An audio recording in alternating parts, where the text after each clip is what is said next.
They escaped twice out of the gate that I haven't fixed yet.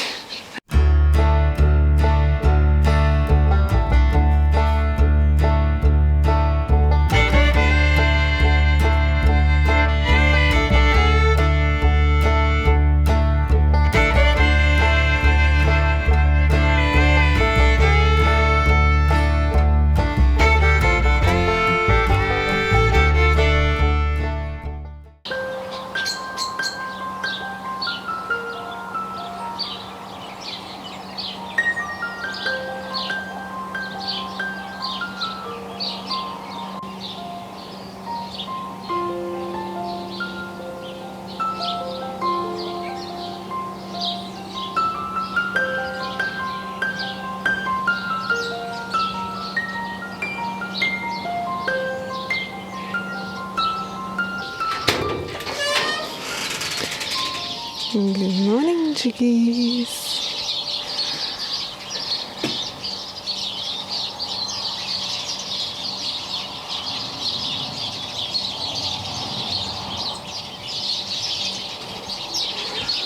How you going, Trevor? Oh. Oh, broody pants. You're out by yourself. Well, that's progress.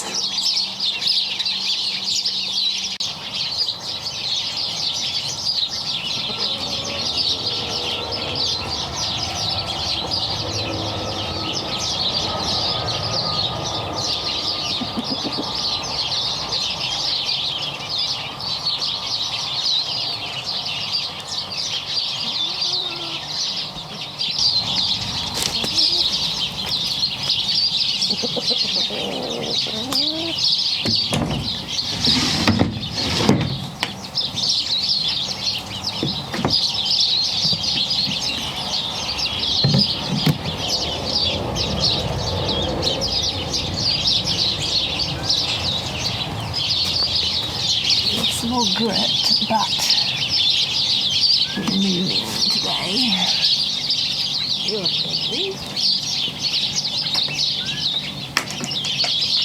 Oh no, to do the different one.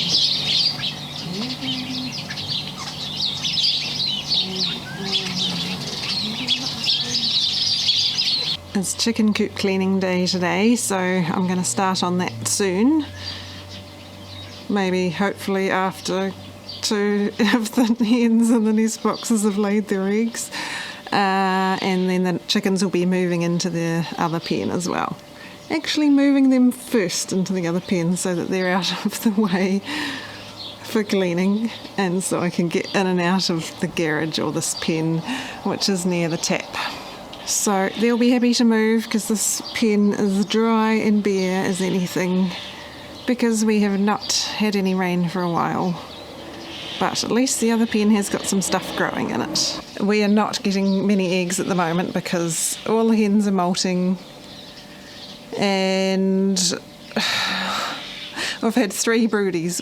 Actually 2, she's come out of it. 2 of them have come out of it of their own accord after being put out twice a day for a little while, so that always helps. The other one is very determinedly broody, so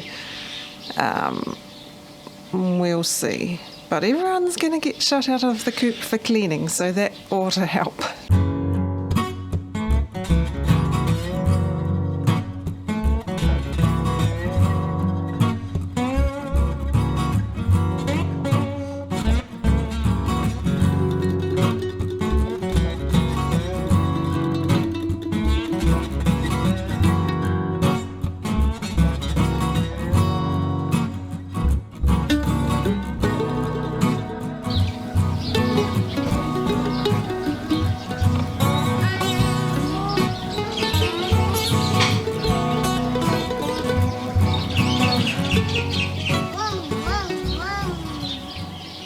So the chicken coop's all nicely cleaned.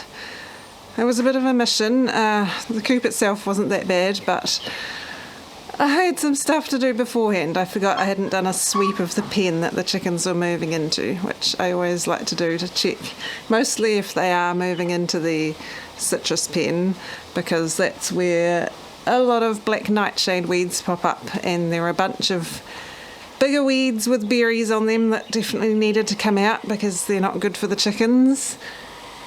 And also I needed to check the fence because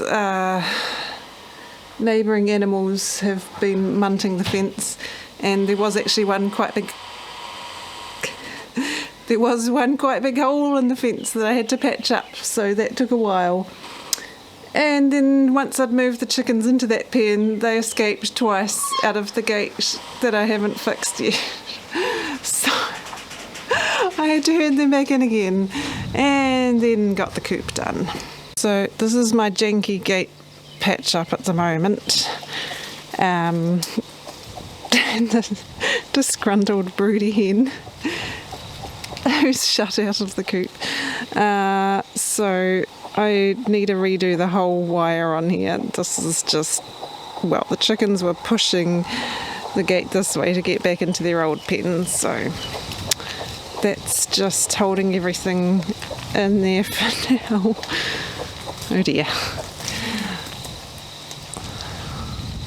What do you have to say for yourself? No, you can't go in. So I'm just waiting for everything to properly dry down the end there. I've done the diatomaceous earth slurry, which definitely helps with mites.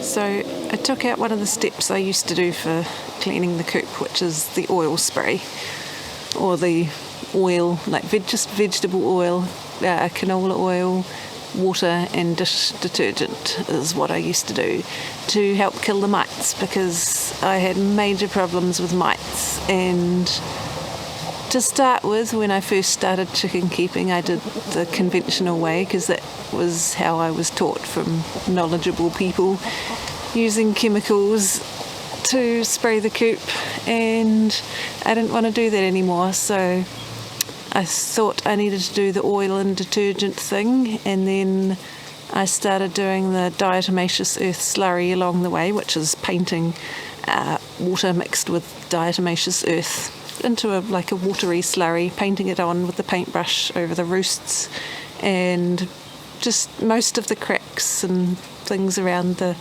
inside of the coop. And that works because it's made of like fossils or fossilized shells or something like that, tiny ones that has a rough surface, and it's supposed to cut through the exoskeleton of the mites. And in the long run, if you can find a physiological control like that, something that's actually gonna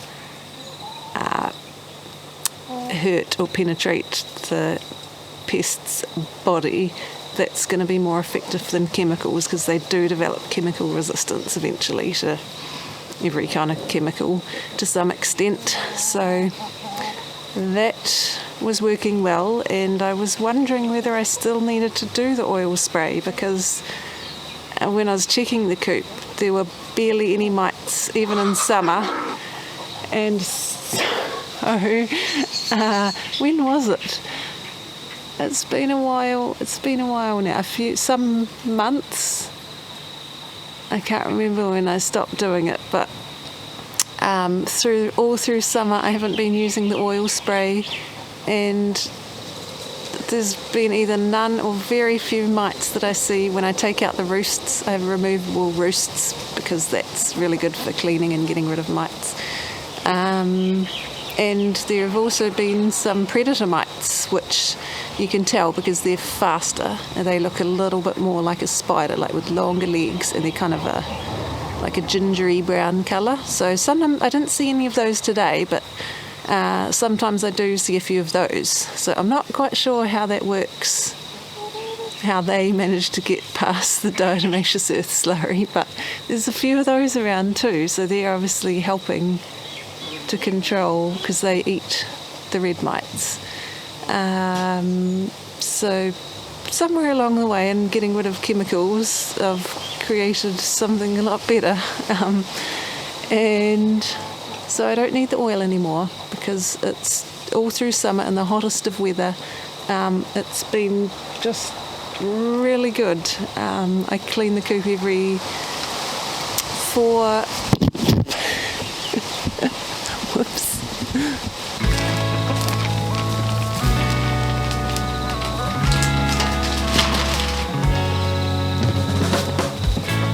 As I was saying, I clean the coop every 4 to 5 weeks in the hotter months and about every 6 weeks in the winter months.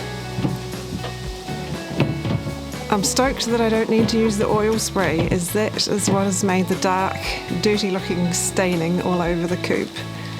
I have water blasted it, but it's going to take paint to get rid of it. But at least I know that I can avoid the oil staining on any future chicken housing.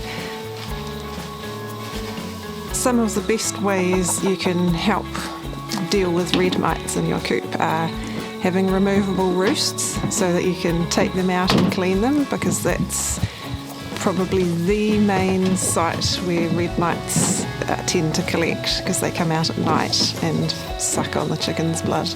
They can also be in nest boxes and cracks, any cracks. They can live a distance from the coop as well, so I know I haven't got rid of all of them, they're always around, but I'm focused on minimising them and their impact on the chickens. I love my plastic nest boxes because they are removable, so I can clean them, and it also makes it easier to deal with broody hens, because I have these plastic things that sit on top of the 2 nest boxes that I can lift off and just pick up a broody hen from the top if I need to lift her out, or I can take the top story nest box off and get a broody hen from underneath and just put them out the door, because we all know broody hens can be picky. All of the hens I've got now are pretty gentle, but so much easier than trying to reach into a hole from the front of a nest box and get them out. So it's easier for getting broody hens out and collecting eggs, easier for cleaning that the chickens use to get in there. I just have one ledge to help them get into the top nest box.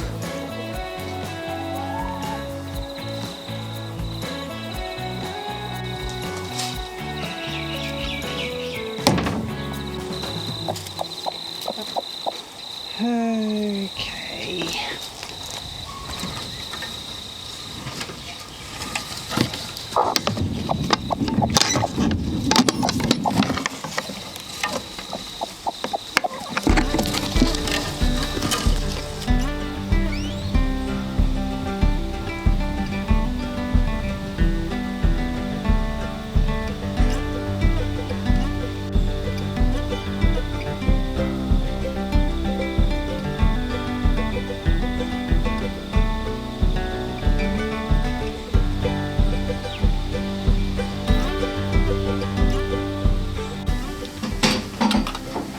I can't do. That's a bit. I'm having trouble with it. That's okay. You're doing a good job.